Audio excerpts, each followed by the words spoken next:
I am doing some maintenance on the 405 firewood processor made in Finland, and I was working on putting a new barn chain on, and I got to do something about the saw motor. I'll talk about that here too.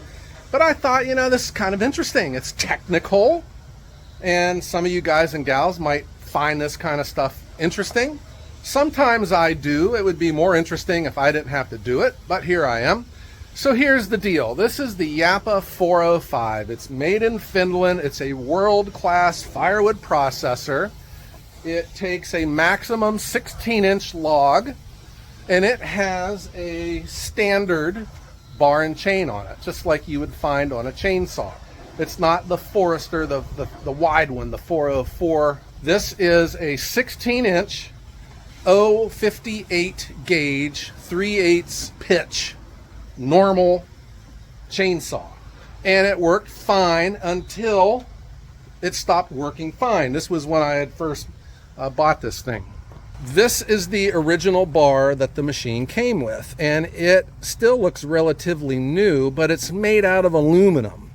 And what we didn't know was maybe aluminum isn't the right material for a bar on a firewood processor, because there are pressures that are put on these bars by the hydraulics, and it just wasn't strong enough, and the rails started spreading out. Like if you were to run your fingers along it, you can feel where the bar started spreading apart. It's just not strong enough. So we thought, okay, let's go to a steel bar, which something like this one, and all of our problems will be solved. Okay, here's the deal. Here's the deal. This machine was first set up with a 61 driver chain, and the new bars that they sent me had a 60 driver chain on it, which doesn't sound like much. You have the longer chain on a shorter bar. You just screw the adjuster out on it and tighten everything up, and everything's great. Well, it wasn't, because there was not enough adjuster in the adjuster to tighten up the chain on the shorter bar. And I have a visual for you. This is the two chains. The one in the back is 61 driver, and the one in the front is 60 driver, and I went ahead and set these up so that the extra driver is right here. All right, so let's look and see, okay, how much longer the 61 driver is than the 60 driver. Okay, not a lot, but on a bar and chain, that's a lot. It just wouldn't adjust it tight enough. Well, that stinks, because I had an abundance of 61 driver chains, but I didn't have a bar. I just had a 60 driver bar. So I got my own bars, and everything was fine. So we're back to cooking with oil again. I had my 61 driver bar, and the machine's humming right along. Well, Japa wanted to come out with their own branded bar, because it looks better, you know, because I try to show this machine off for the world to see, and so they thought, well, let's put a Japa branded bar on it, and this is it. All right, everything's great, but the bar comes the bar as is a 60 driver bar. Okay, so I tell you what, let's just go ahead and start buying some chains that have 60 drivers on them, and we'll be fine. I'll just keep the chains separated, and I keep the bars separated, and then when I swap one out, I can put the other one in. You with me? Okay, that was working fine until it wasn't working fine, and this is what I have learned. For instance, the bar here, the Jonsered, the one that I really use a lot. It's tough, it works fine. Notice it, now it does have a sprocket, but it's a one-piece construction. It's one piece of steel. Where, you know, this is one piece, but it's aluminum. This is steel.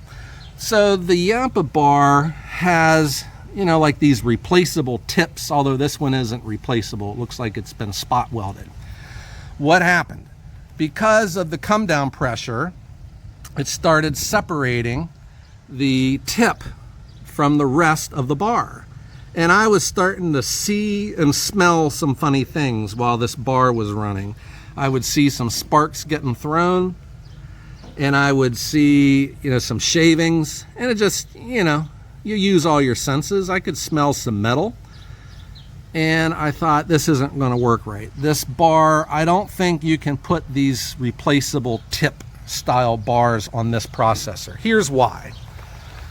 You can control how much pressure is driving this bar down when the engine's running, and it's with this dial here. And this is what gets me in trouble with a lot of my videos, because I don't notice it when I'm running it here. I notice it when I'm watching it on video along with you guys. If you've seen some of the past videos where the log is being split and then I'm cutting the next log and then the engine starts bogging down, that is an adjustment, and all I got to do is just dial back the pressure, and that puts less come down pressure on the bar, and it allows the splitter to split, the RPMs to stay up on the chain, and everything's good. What I do, because I'm lazy, when the chain starts to get a little bit dull, okay, replacing it, that would make sense. But you can also just crank down on the pressure, and it puts a little bit more pressure on the bar, and the chain cuts good again. Hey, cut me some slack. I'm sure that you guys would do the same thing. So you can get by with that, but you know, it stresses the bar, and I have had a steel bar eventually, you know, the gauge started to spread apart on it, and it wouldn't cut anymore. So I had to replace another bar. So this is not the only bar that I've ever run on the machine. I've had a couple. And when I switch, I will, if this bar was cutting good, I get a magic marker and I write good. And then if this was a cutting bad, I would write not good on it. It helps me keep things straight. So now I'm just being practical. When they sent me these replacement bars, this was the one they sent. It is, for all of our friends down under, the Archer Australia bar. And here are your sizes. So it's 16 inch, 3/8 pitch, 058 gauge, and 60 drivers. So I'm using this now because I have a number of 60 driver chains, but I don't want to use these bars because of this, you know? And then I don't know if you can hear my finger on this ridge that came onto this, and I don't know if you can hear my finger getting caught on this ridge.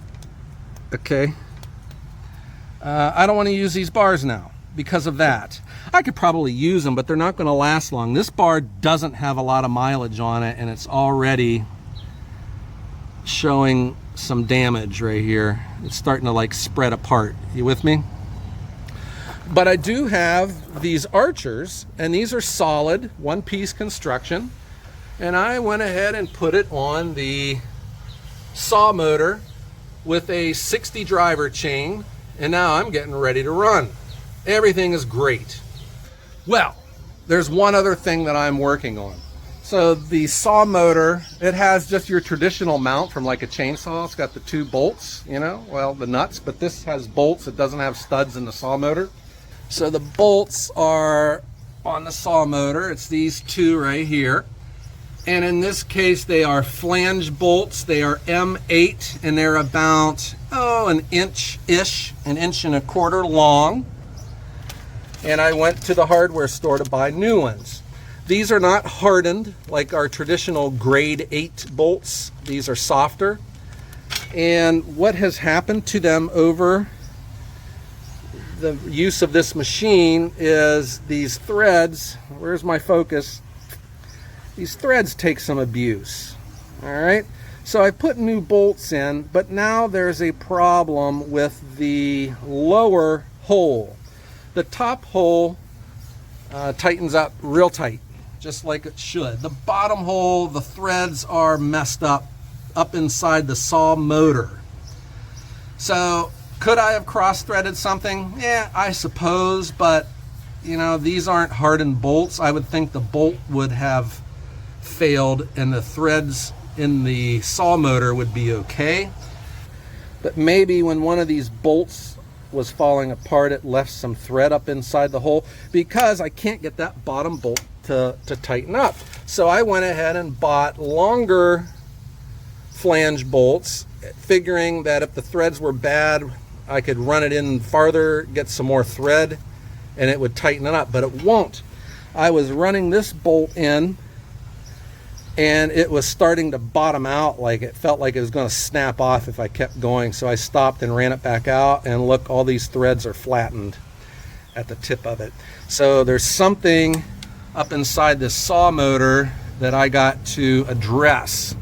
And I don't want to have to take the saw motor off the machine. It looks kind of involved, but I also don't know if I'm going to have enough room to put a tap in there to chase the threads. You with me? So I'm kind of in no man's land.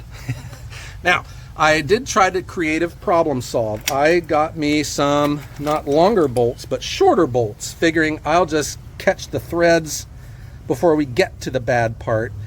But it wouldn't work. Same thing happened. The threads here on the ends have been abused. I tried to make them even shorter by adding washers to it, just to get a nice grip of something, but it's not working. Something is not allowing my bottom bolts to tighten up. So that is going to be a problem. And you got to have both of these tight, because with the pressures on this saw motor, with the hydraulics driving the bar down, it eventually works itself loose, and then you can see the bar sliding back and forth on the bolts. I suppose that's not good. Okay, so that's what I got going on with the bar and chain and the saw motor. I will probably go find me an M8 thread chaser and see if that can help clean those threads out. Maybe there are some slivers up inside of there that's affecting my bolts from going in. But I'll keep you posted on that.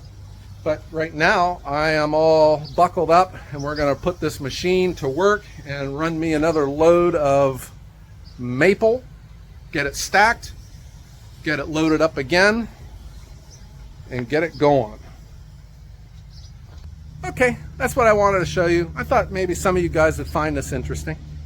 I do. I think it would be more interesting if someone else was doing it for me, but you get the idea. All right, everyone, have a great day.